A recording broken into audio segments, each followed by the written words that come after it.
옛날 어떤 부자가 살았는데 발백이란 아들이 있었다.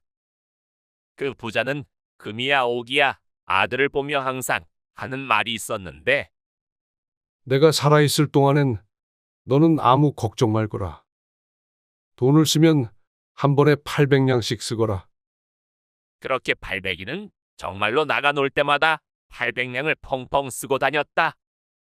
그렇게 세월이 지나 부모가 돌아가시고 돈 쓰는 재주만 익힌 발백이는 결국 살림이 점점 줄어 빈털터리가 될 수밖에 없었다.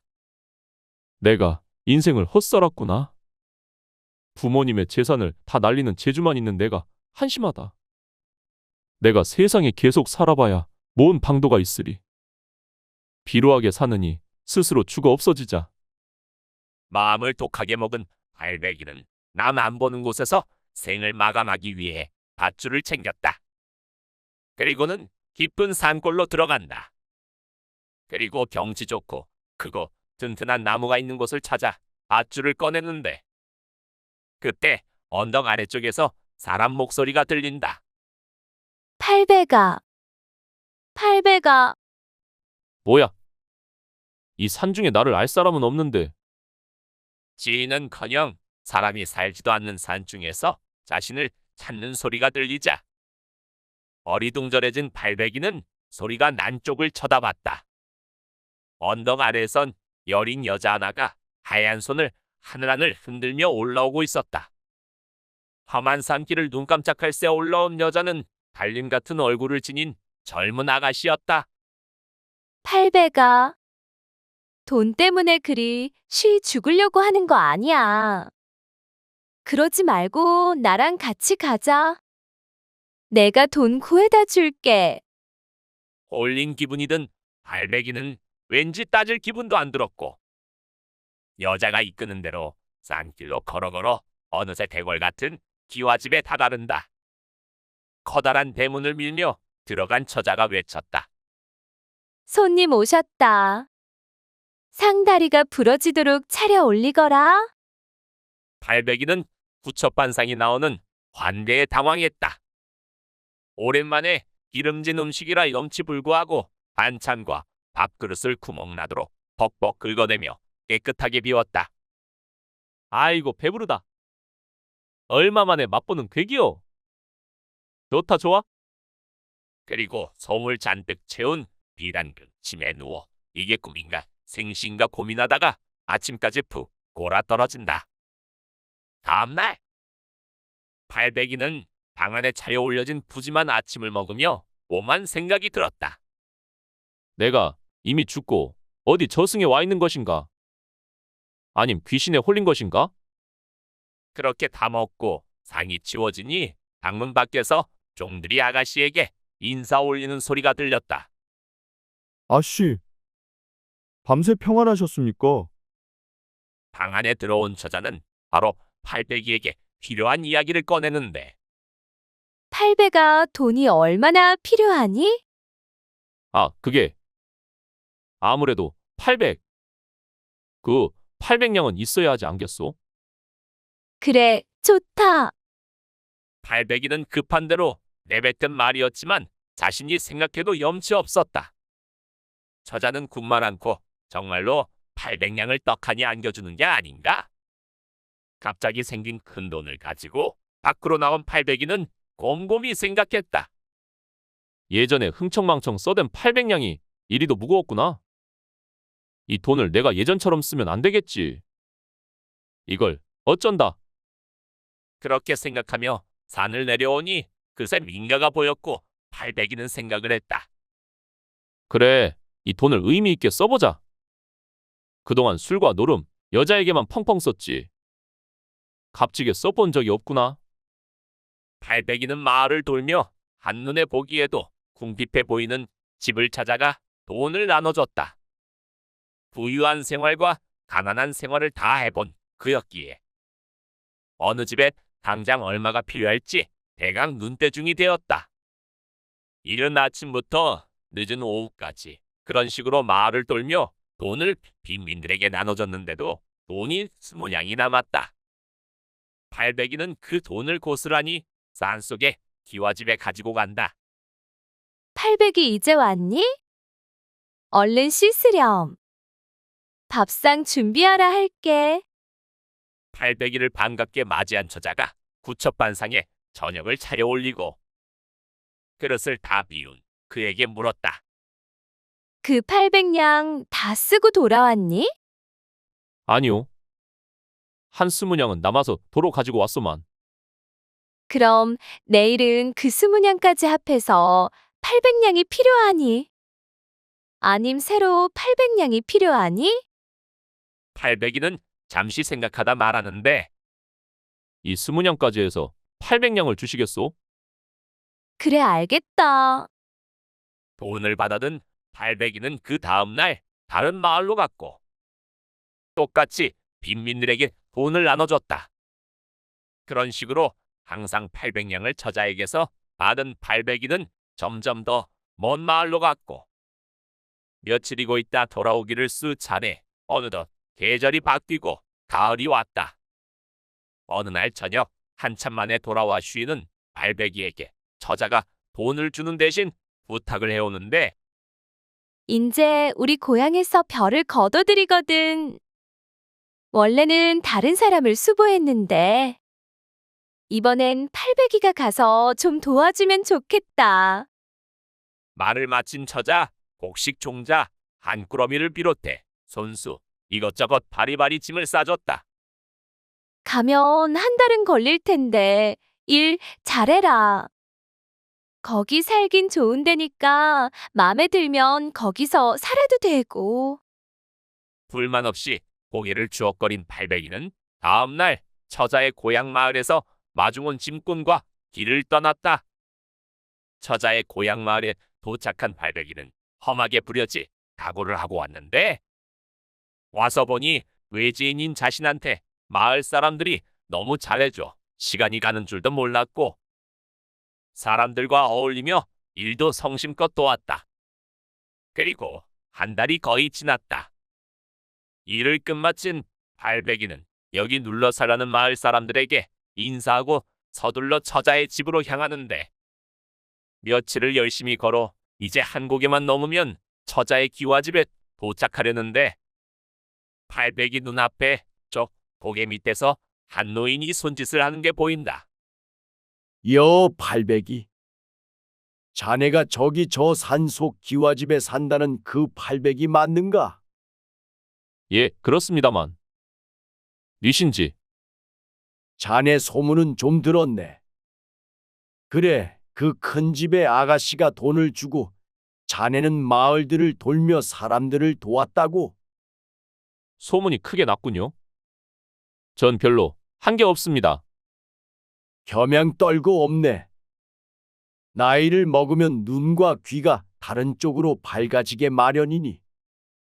헌데 자네는 깊은 산중에 그런 고대광실 기와집이 있는 것도 그렇고 젊은 처자가 무슨 신선마냥 거닐고 돈도 샘물 솟아나듯 하는 게 안 이상하던가?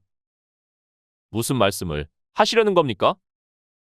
자네가 내 말을 믿든 안 믿든 자유네만. 그래도 좀 들었으면 좋겠구만. 사람 목숨이 달린 일이니. 처음엔 웬 귀찮은 노인네인가 생각한 팔백이는 사람 목숨이란 말에 저절로 눈이 크게 떠졌다. 사람 목숨이요? 무슨 일인데 그러십니까? 어서 말씀을 하시지요. 노인은 팔백이의 제 쪽에 잠시 고민하는 기색을 보이더니 나무 밑둥에 기댄 보쯤에서 종이에 쌓인 약재처럼 보이는 상자 하나와 옥과 은으로 만들어진 곰방대를 꺼낸다. 이 포장지 안의 것은 온갖 약재의 김을 쐬어 특별히 제조된 담배라네. 이 담배의 연기는 어떤 귀신과 요물이라도 맥을 못 추고 병난 닭처럼 주저앉게 만들지. 그 요물이 천년 묵은 진액건 여우건 간에 말이야. 그렇게 힘이 빠진 요물에게 사람이 침을 3번 뱉으면 그 자리에서 숨이 끊어진다네. 의외로 그것들이 사람 침에 약하거든. 3번 뱉은 침 말이지. 자, 이에까지 말을 했으면 곰같이 둔한 자라도 알아들을 것인데. 노인의 말을 들은 팔백이는 믿을 수 없다는 듯 외쳤다. 아니 그럼 그 처자가 여우라도 된다는 거요? 여우가 그렇게 돈을 줘서 사람들을 돕게 하고 그런다고? 그건 말이 돼요? 이 노친네가 노망이 들려면 곱게 들 것이지. 눈을 흡뜨고 금방 멱살이라도 잡을 듯한 팔백이에게 노인은 콧방귀를 뀌며 대꾸했다. 믿고 안 믿고는 자네 마음이네. 담배와 곰방대는 내 여기 두고 가겠네. 물건들을 놔둔 채 노인은 팔백이가 왔던 방향을 향해 걸어 나갔다. 계속 시근덕 거리는 팔백이를 뒤로하고 노인은 돌아보지도 않은 채 외쳤다. 연기를 피우려면 사방을 꽉 막고 해야 효력이 좋을 것이야. 재수가 없어진 팔백이는 노인이 두고 간 물건을 본 채만 채 지나쳤다. 아니, 지나치려 했다. 사실 팔백이도 속으론 이상하단 생각을 하곤 있었기 때문이다. 그런 생각에 소나무 밑을 몇 번 왔다리 갔다리 하던 팔백이는 결국 담배와 곰방대를 챙겼다. 뭐 곰방대가 아주 고급이니 이것도 누군가에게 주면 도움이 되겠지. 담배도 말이야. 팔백이 돌아왔구나. 왜 거기서 잘 지낼까 싶었는데? 그렇게 기와집에 도착하니 역시 처자가 미소를 지으며 팔백이를 맞아들였다. 그리고 고향 사람들이 잘해주더냐, 다친 데는 없느냐 등을 계속 물었고 팔백이는 눈을 못 마주친 채 건성으로 대답했다. 피곤하네. 피곤하고 배고플 텐데 내가 너무 괴롭혔지? 손, 발 닦고 씻고 와. 얼른 상 내올 테니. 팔백이는 자신이 어떻게 씻었는지도 모른 채 어리 빠져서 방으로 돌아와 짐을 풀어 담배를 꺼냈다. 그리고 잠시 고민을 하더니 마음을 다잡았다. 그렇지. 요물이 아니고 사람이면 담배 좀 핀다고 뭔 일이 있겠소.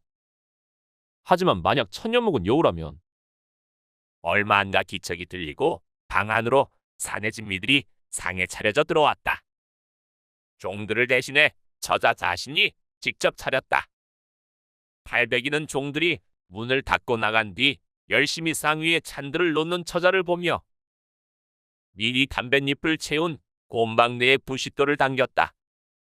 처자는 그 순간 멈칫하더니 다시 국을 따르고 수저를 꺼내며 바리바리 움직였다.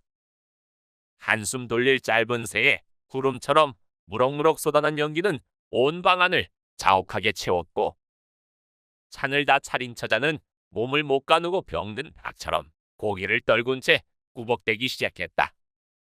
정말 연기 때문에 저리 맥을 못 추는 건가? 진짜 여우가 맞는 건가? 팔백이는 그동안 애써 밀어냈던 의심과 불안이 삽시간에 그게 이뤄 담배 연기를 더욱 열심히 뿜어댔다. 연기가 피어오르기 시작한 지 몇 분이 지나지 않아 저자는 아주 고개가 바닥에 떨어져 가쁜 숨을 몰아쉬었다.